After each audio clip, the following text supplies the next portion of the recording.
Bima adalah seorang pemuda sederhana yang tinggal di pinggiran kota. Sejak kecil, ia sudah terbiasa hidup dalam keterbatasan. Ayahnya meninggal ketika ia masih duduk di bangku sekolah dasar, meninggalkan ibunya yang harus bekerja keras sebagai penjahit untuk menghidupi mereka. Karena keadaan itu, Bima terbiasa menjalani hidup dengan bekerja keras tanpa banyak mengeluh. Namun, kerja keras Bima seringkali tidak dihargai. Di tempat kerjanya, sebagai buruh harian di sebuah pabrik, ia sering menjadi bahan ajikan rekan-rekannya. Doni, salah satu pekerja yang merasa lebih pintar dan kaya, adalah orang yang paling sering menghina Bima. Bima, hidupmu itu pasti mentok di sini. Cuma jeti kuli, tidak mungkin lebih dari itu. Mimpi besar saja kalau tidak punya modal, hanya buang-buang waktu. Ejek Doni suatu siang sambil tertawa bersama teman-temannya. Bima hanya tersenyum pahit. Ia tidak pandai membalas kata-kata pedas seperti itu.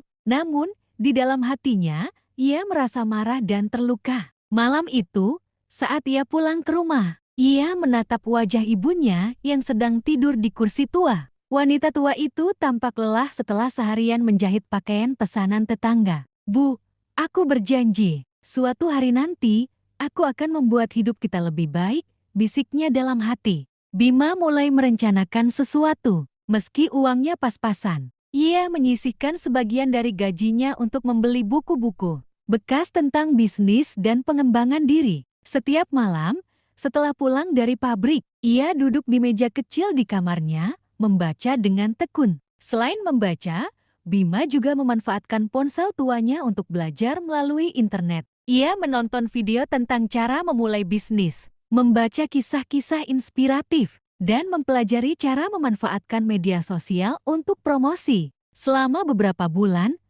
Bima mempersiapkan diri. Ia mulai membuat kerajinan tangan dari kayu, sesuatu yang ia pelajari dari almarhum ayahnya. Dengan keterampilan sederhana itu, ia membuat hiasan dinding, miniatur rumah, dan perabot kecil lainnya. Awalnya, ia hanya menjualnya kepada tetangga dan teman-teman. Bisnis kecil Bima berjalan lambat. Beberapa produk yang ia buat tidak laku terjual. Ada kalanya ia merasa putus asa, tetapi ia terus mengingat hinaan yang pernah diterima. "Aku harus membuktikan kepada mereka, terutama kepada diriku sendiri," gumamnya. Ia mulai mencoba menjual produknya secara online melalui platform media sosial. Awalnya, ia hanya mendapatkan beberapa pelanggan. Tetapi ia memanfaatkan setiap umpan balik untuk memperbaiki produknya. Bima juga mencoba mempelajari teknik fotografi sederhana agar produknya terlihat lebih menarik di foto. Setelah 2 tahun,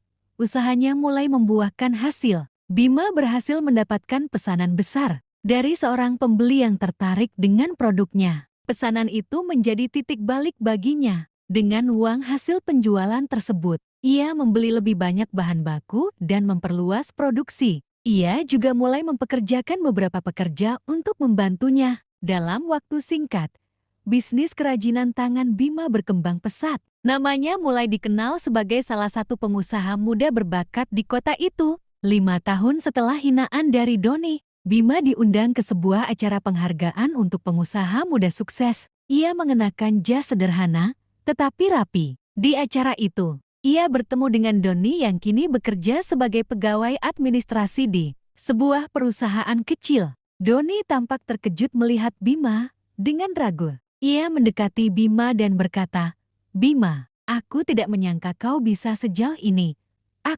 Aku minta maaf atas semua hinaanku dulu." Bima tersenyum ramah. "Tidak apa-apa, Doni.